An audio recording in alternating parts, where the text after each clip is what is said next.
Good morning வாரியர்ஸ். இன்றைக்கி vlog என்னென்னா day in my life when I was work from home. கேட்கவே எவ்வளோ கஷ்டமாக இருக்குல்ல.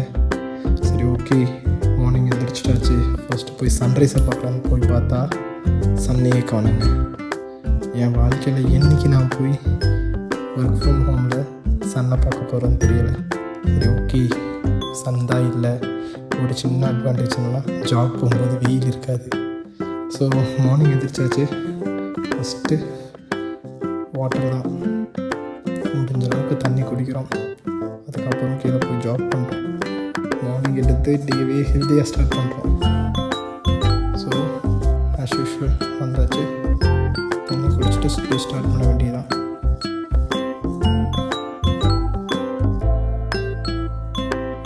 சரி, கிளம்பலான்னு போய் பார்த்தா எனக்கு முன்னாடியே ஒரு ஜீவன் எந்திரிச்சு ஜாலியாக இன்ஸ்டா பார்த்துட்ருக்கான்.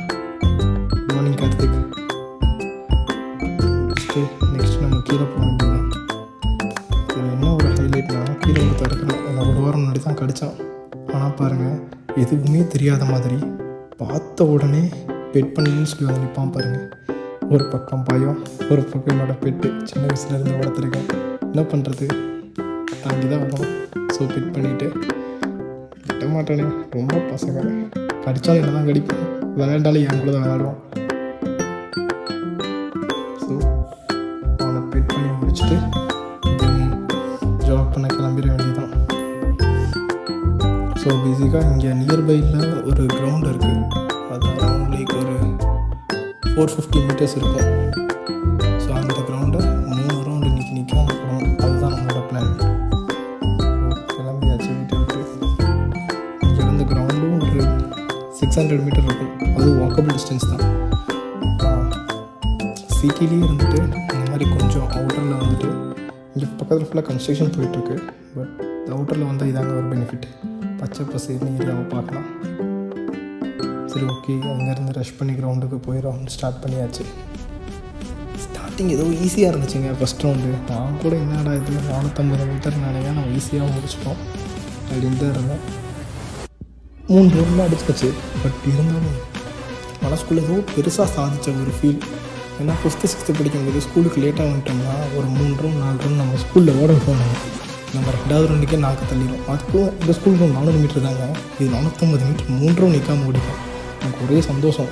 அப்போ தான் என் ஃப்ரெண்டு சொன்னான், நான் ஏன் 5வது படிக்கும்போது 2 ரவுண்டு ஓடணும், இப்போ 5வது படிக்கிறப்ப வந்து அப்போ மாதிரி இருக்கிறேன், இந்த வயசில் நீ வந்து 4 ரவுண்டு ஓடணுண்டான்னா. 3வது ரவுண்டுக்கே நம்மளுக்கு ஒரு மாதிரி முக்கியச்சு. அதுக்கப்புறம் ஜஸ்ட் ஓகே ஃபைன் அப்படின்னு சொல்லிட்டு கொஞ்சம் வார்ம் டவுன் பண்ணியாச்சு. வார்ம் டவுன் பண்ணிட்டு ரெஸ்ட் ஆஃப் தி டே நம்ம இது பண்ணணும்ல. ஸோ கிளம்பி போக வேண்டியதான். பேசிக்காக 3 ரவுண்ட்ஸ் இது பண்ணோம். அதுக்கப்புறம் 2 ரவுண்ட் வாக்கிங் பண்ணோம். அதை ஷோ பண்ணலை. முடிச்சுட்டு வீட்டுக்கு வந்தாச்சு. எங்கள் அம்மா பார்த்தீங்களா கார்டன் வளர்க்க ஆரம்பித்தாங்க. ரோஸ்லாம் விழுந்துருக்கு. முடிச்சுட்டு திருப்பி போனால் திருப்பியும் வந்தால் கதவை திறந்தா அவன் தான் நிற்கிறான். என்ன பண்ணுறது, பயம் ஒரு பக்கம், வளர்த்த பாசம் ஒரு பக்கம், ஒன்றும் பண்ண முடியல, போக வேண்டியதுதான்.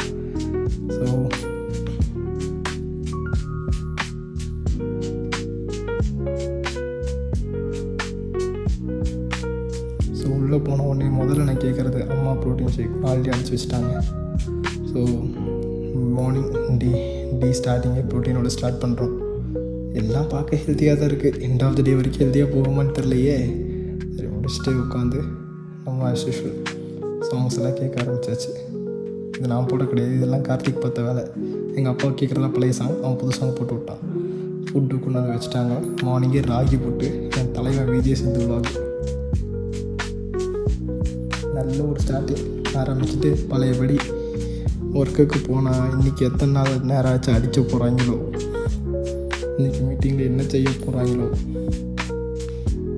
இந்த சாங், இந்த பேக்ரவுண்டில் ஒரு தீம் தாங்க. இதுதான் இன்றைக்கி ஃபுல்லுன்னு நினைக்க போகிறேன். பார்ப்போம். ஸோ ஆஸ் யூஷுவல் வந்து ஃபுல்லாக ரெடி ஆகியாச்சு. குளிச்சுட்டு ஃப்ரெஷ்அப் ஆகிட்டு, இந்த குழந்தைங்களாம் படிக்கிறதுக்கு முன்னாடி குளிச்சுட்டு வந்து உட்காந்து படிக்கணுவாங்க தெரியுமா, அந்த மாதிரி தான் நல்லா ரெடி ஆகிட்டு வந்துட்டு தான் உட்காந்து வேலை பார்க்குற மாதிரி இருக்குது. இவனுக்கு எவ்வளோ ஹவர்ஸ் உட்கார வைப்பானுங்கன்னு தெரில.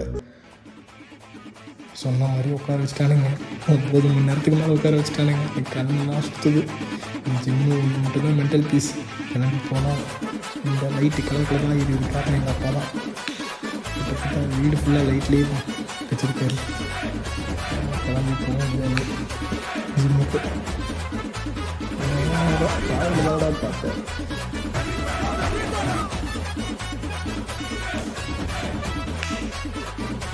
ஜிம்முக்கு வந்தாச்சு. ஸ்டார்டிங் செட்டப் ஒரு 50 kgயில் ஸ்டார்ட் பண்ணுறேன் லிஃப்ட்டு. ஆல்ரெடி இப்போ தான் L4 L5 இன்ஜுரியிலேருந்து கொஞ்சம் கொஞ்சமாக ரெக்கவர் ஆகி வந்திருக்கேன். என் ஃப்ரெண்டு என்னோட நான் அதை ரெக்கவர் ஆகிட்டு இல்லை அட்வான்ஸ் எடுத்து வச்சிட்டான். 50 kg 3 செட் எடுத்து வச்சிட்டான் சால்னா. சரி ஓகே அது கேட்டால் அதுக்கப்புறம் சொன்னால் பாருங்கள் அதுதான் இடியாக இருந்துச்சு. அது வார்மப் விடாதுண்ணா. சரி ஓகே வார்மப்னால முடிச்சாச்சு. அடுத்து 100 kg நோட் பண்ணிட்டேன். இது அடிக்கும் போது தான் என்னோடய L4 L5 லைட்டாக சிக்னல் கொடுக்க ஆரம்பித்தானுங்க.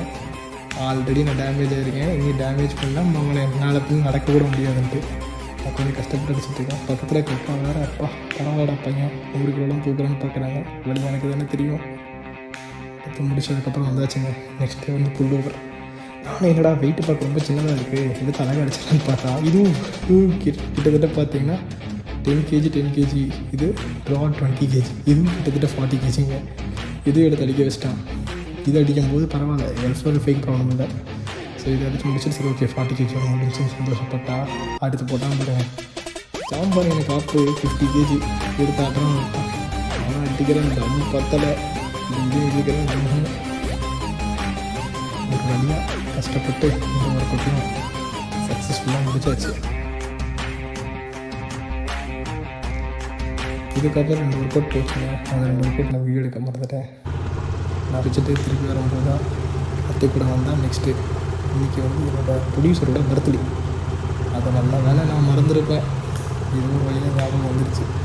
சரி ஃபஸ்ட்டு போய் ப்ரொடியூசருக்கு கேக் வாங்கிட்டு வீட்டுக்கு போவான்னு சொல்லிட்டு முதல்ல இருந்தோம். தான் நினைக்கிறார் இவர் தான் என்னோடய ப்ரொடியூசர், எனக்கு அவர் தான் பர்த்டே தான் நினைக்கிறாங்க ராஜா. நாங்கள் ஆக்டிங் என்னை விட ரொம்ப பாசக்காரங்க இருந்தாலும் நான் தான் ஆக்ட் பண்ணுறேன். ஒரு பீஸ் கேக்குக்காக அவன் பாருங்கள் உட்காடுறானா நின்றானா நிற்கலாம். மற்ற நேரம்லாம் பேச்சே கேட்க மாட்டான். ஸோ சக்ஸஸ்ஃபுல்லாக கேக் கட் பண்ணி முடிச்சாச்சு. சரி ஓகே நான் வெறும் நகர்வான்னு பார்த்தேன். இந்த கேக் கட் பண்ணால் அதான் நகரவேன்னு உட்காந்துருக்கேன்.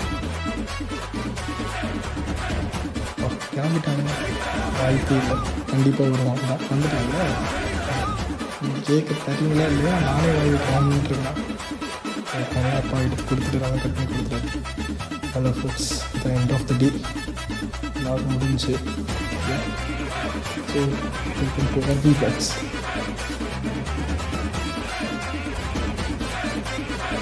மறக்காம அப்படியே லைக் ஷேர் சப்ஸ்கிரைப் மறக்காம அந்த பெல் பட்டனை தட்டி விட்டு போயிருங்க.